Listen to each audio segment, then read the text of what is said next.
दोस्तों, आज की कहानी हमारी एक बेटी पर आधारित है जो लाडली बेटी बहू से अब बोझ बन चुकी है। इमोशनल कहानी जरूर सुने। क्या मैं बोझ हूँ? रानी अपने माता पिता की बहुत लाडली थी। 3 बड़े भाइयों की बहन थी। कोई भी चीज मांगने पर उसी वक्त सामने हाजिर हो जाती। पूरे घर में रौब था उसका। पूरे परिवार और नौकरों पर राजकुमारी की तरह हुक्म चलाती थी रानी। स्कूल में भी पूरा रौब था उसका। बड़े घर की लाडली जो थी वह ऐसे ही उसने कॉलेज में दाखिला लिया। उसके ठाट बाट, बड़ी गाड़ी में आना जाना, हर दिन नया फैशन देखकर हर कोई उससे दोस्ती करना चाहता था। थोड़े ही दिनों में उसके बहुत से दोस्त बन गए। पूरे कॉलेज में उसकी अपनी ही एक पहचान थी। इन दिनों उसके घर एक रिश्ता आया। खानदानी लोग थे और पापा की पुरानी जान पहचान थी उनके साथ। रानी के साथ कोई जबरदस्ती नहीं की थी, पर रानी ने फिर भी हाँ कर दी क्योंकि वह अपने परिवार से बहुत प्यार करती थी। वह जानती थी कि वह लोग उसका अच्छा ही सोचेंगे। लड़के का नाम पुनीत था। पुनीत काफी पढ़ा लिखा और समझदार लड़का था। ससुराल वाले भी बहुत अच्छे थे। ससुराल में रानी की जगह वैसी ही थी जैसी कि मायके में। कोई भी कार्य रानी की सलाह के बिना नहीं होता था। सबकी लाडली बहू बन गई थी वह।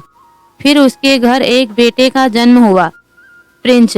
रानी को जान से प्यारा था। पोता पाकर ससुराल वाले तो फूले नहीं समाते थे। रानी कभी कभी सोचती कि उसकी किस्मत कितनी अच्छी है। उसका हर अपना उसे कितना प्यार करता है। चाहे जीवन में कैसा भी समय आए, मेरे अपने हमेशा मेरे साथ हैं। मैं कभी अकेली नहीं हो सकती। कितनी खुशकिस्मत हूँ मैं। पर शायद रानी की खुशियों को उसकी अपनी ही नज़र लग गई थी। एक दिन वह मायके जाने की जिद कर बैठी। पुनीत को बहुत काम था, लेकिन वह फिर भी उसे ले गया। रास्ते में उनकी गाड़ी अन्य गाड़ी से टकरा गई। रानी, पुनीत और प्रिंस बहुत बुरी तरह से जख्मी हो गए। काफी दिनों के इलाज के बाद पुनीत और प्रिंस तो ठीक हो गए, लेकिन रानी पूरी तरह ठीक ना हो सकी। सर पर चोट लगने के कारण वह अपनी आंखों की रोशनी खो बैठी। अब रानी की किस्मत जैसे उल्टे पांव चलने लगी। मायके वाले कुछ दिनों तक उसे मिलने आते रहे, फिर कभी कभार फोन ही करके पूछ लेते कि अब कैसी हो। धीरे धीरे ये सिलसिला भी कम हो गया। ससुराल वालों की सहानुभूति भी कम होने लगी। घर में किसी को पास बैठने के लिए कहती तो जवाब मिलता, बहुत काम है, अब तुम भी हाथ नहीं बटा सकती। पुनीत भी चिड़चिड़ा हो गया था। बस प्रिंस ही था उसके साथ, जिसके साथ हंसते खेलते उसका वक्त गुजरता। एक दिन रानी के हाथों से कुछ सामान गिर गया, जिसकी वजह से प्रिंस को हल्की सी चोट लग गई। रानी के सास ससुर ने प्रिंस को उससे अलग कर दिया कि कहीं उसके ना देखने की वजह से बच्चे का कोई नुकसान ना हो जाए। रानी अंदर से टूट चुकी थी।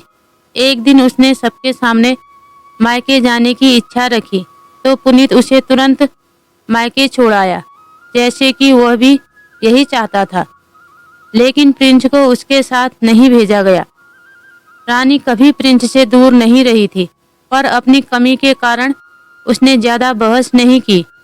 रानी को लगा कि वह 3-4 दिन वहां रहेगी तो थोड़ा हवा पानी बदल जाएगी, क्योंकि वह इतने दिनों से कहीं भी बाहर नहीं गई थी।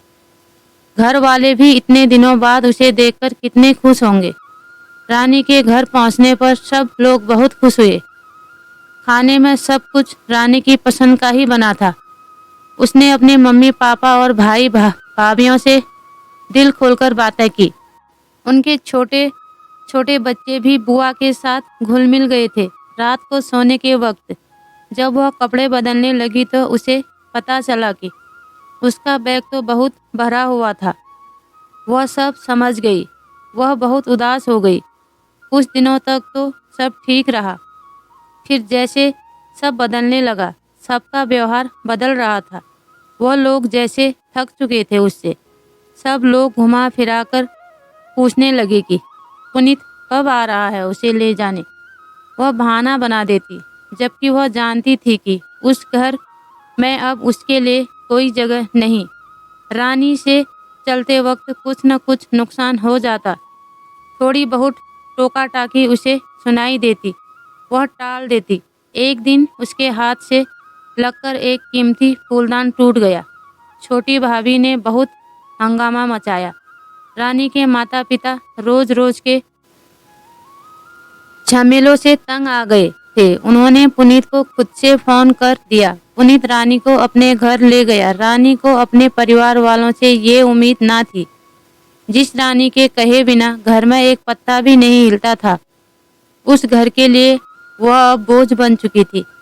पुनीत के साथ ससुराल आते वक्त वह बहुत खुश थी, क्योंकि वह अपने घर जा रही थी, अपने जिगर के टुकड़े प्रिंस के पास। परंतु यह खुशी भी कुछ पल की ही थी। सारा बंदोबस्त पहले ही किया हुआ था।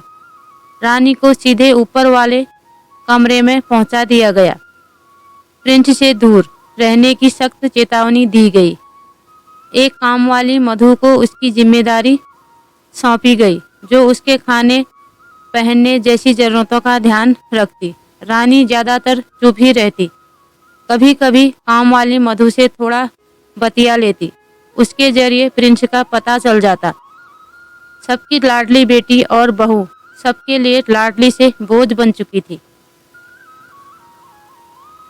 दोस्तों, आपको ये कहानी कैसी लगी? अच्छी लगी तो शेयर कीजिए, लाइक कीजिए, कमेंट कीजिए और मेरे चैनल को सब्सक्राइब कीजिए। धन्यवाद।